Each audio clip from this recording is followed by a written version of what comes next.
Plains Fire Department and Des Plains Police Department, assistance from the Bureau of Alcohol, Tobacco, Firearms, and Explosives, the ATF, and the Illinois State Fire Marshal's Office, determined that the May 6, 2026 fire at 1279 Harding Street was caused by arson. Arson investigators confirmed the presence of an accelerant in canine detection and laboratory analysis. Evidence indicates gasoline was used as the accelerant, and investigators determined it was poured throughout the hallways, common areas, and stairwells. The stairwells collapsed before firefighters arrived, trapping residents in the building. Firefighters, upon arrival, encountered intense fire conditions and had to rescue residents using ground ladders to the balconies. The area of origin was on the 3rd floor, and the cause of ignition remains under investigation. The investigation identified Tamer Romley, a 36-year-old resident of the building's 3rd floor, as the person of interest based on forensic and video evidence. Romley's personal items tested positive for the presence of accelerant, and video showed him purchasing a container and filling it with gasoline days before the fire at a nearby gas station. A subsequent search warrant during the investigation resulted in the police department finding that Romley moved his personal items and keepsakes, including passports, from the condominium into his vehicle. Romley died on May 21st from injuries sustained during the fire. Based on all available evidence, investigators believe he acted alone. Had Romley survived, investigators would have referred the findings to the Cook County State's Attorney's Office for appropriate criminal charges. A total of 15 people were evaluated at the scene, and 7 were transported to area hospitals. 3 patients were initially in intensive care, including Romley. No minors sustained serious injuries. The building remains uninhabitable, and the American Red Cross assisted displaced residents. Investigators do not believe NICOR or building management had any responsibility for the incident, and no natural gas odor was reported to the city before the fire. The building did not have code violations that contributed to the fire, and no ongoing threat exists to the public. Additional information, including final reports and any releasable footage, will be made available upon completion of the investigation. And before we open it up to last name Romley, Bayramli.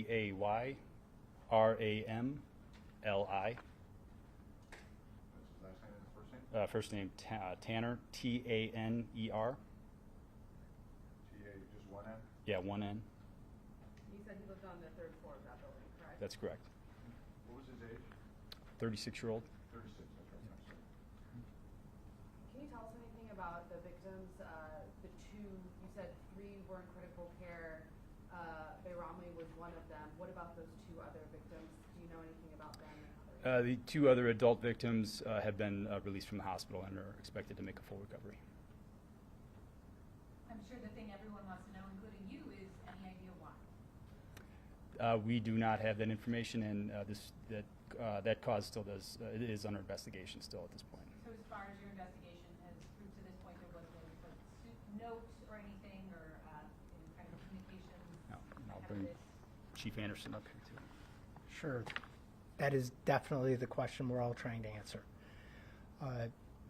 Based on the search warrant that was conducted and the intentional movement of the personal items, keepsakes, and passports to the vehicle, that's just information. We don't have context around that. Unfortunately, due to his medical condition, we were not able to interview him prior to his death.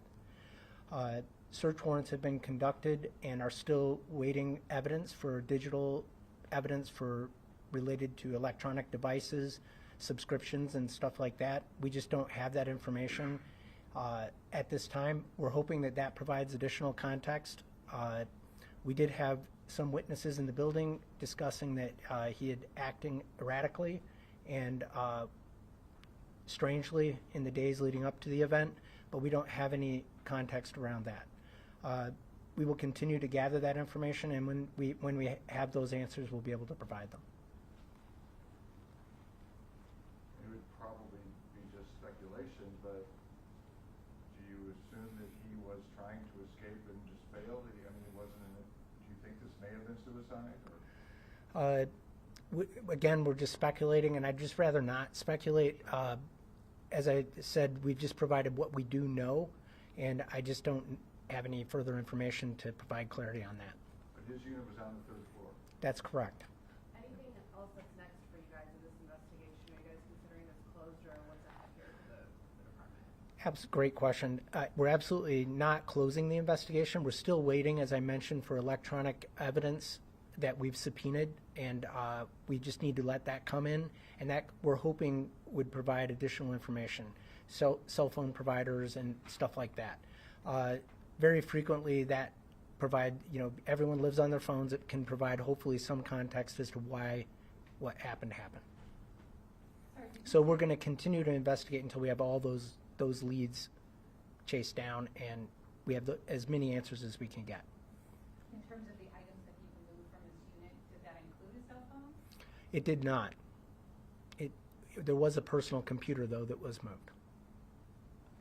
For anyone who hasn't been back to that scene, what's the condition of the building now? What's next for that building? Sure, I'm going to turn that over to Chief Matzel. Yeah, right now the building it's uninhabitable, and it will remain that way until further notice. Further investigation still needs to be processed through insurance companies, and other entities need to come in and still investigate and process that scene. There's nobody still hospitalized, everybody is.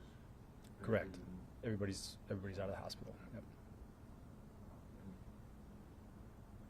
As far as the Red Cross's involvement in helping them, I assume that the Red Cross is done now. They provide housing for a certain period of time, not indefinitely, right? Yeah, I couldn't give you an update on everybody's situation. A lot of family members were able to help them out and help them identify temporary housing. Do you know if he lived alone on the 3rd floor? I believe he did, yes. Any relatives in the area that have been contacted? Relatives of the suspect? Yes, he has family members that are local, and our detectives did interview them and meet with them. They were not able to provide any additional context surrounding the why behind this.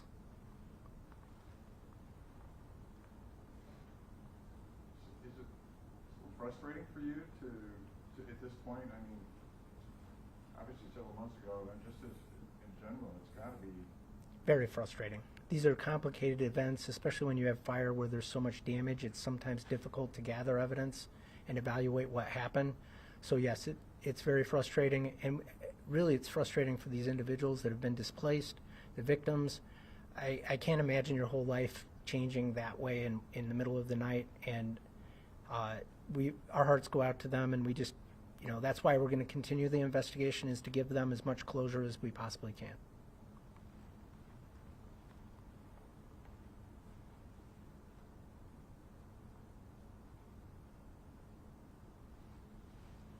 Anything else? Thank you. Thank you all. Thank you.